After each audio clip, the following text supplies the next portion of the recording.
Bienvenue à mon atelier, je m'appelle Jean-Pierre Ambrosino et je suis le coutelier du panier.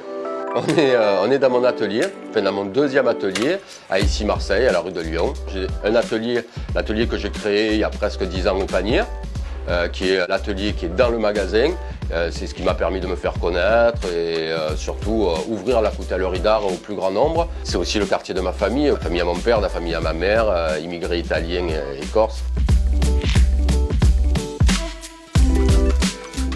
Je devais avoir 7-8 ans et je volais les couteaux de ma mère dans son tiroir dans la cuisine. Je descendais à la colline, j'en habitais à côté d'une colline à Saint-Théodore.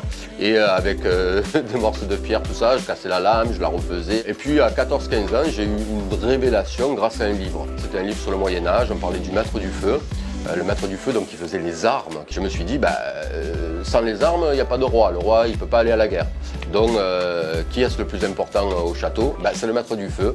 Je vais être maître du feu. Ma mère me voyait plus prêtre que coutelier.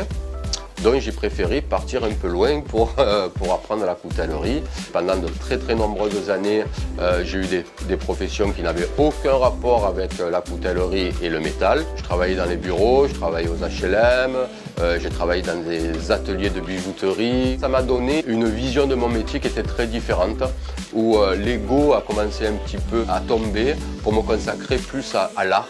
C'est un peu ma particularité.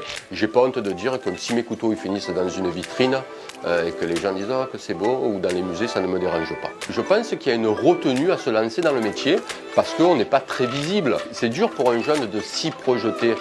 Tu as plus l'habitude de voir un boulanger ou un avocat dans la rue qu'un coutelier. Juste un truc à dire aux jeunes qui hésitent des fois à faire un métier manuel ou quel qu'il soit. Depuis que je suis coutelier, tous les matins, j'ai pas mal au bide le matin quand j'arrive au travail. Et je vois tellement de gars entre 50 et 60 ans qui sont plus proches de la fin de leur carrière et qui me disent si j'avais su. Ce que je veux dire, c'est que dans la vie, l'argent est très important, mais le bonheur est beaucoup plus important que l'argent. Je suis d'une génération, j'ai 50 ans, où un bon métier, c'est un métier intellectuel. Mais j'ai tenu bon, j'y ai cru. Même quand j'avais plusieurs professions pour donner à manger à mes enfants, j'y ai cru.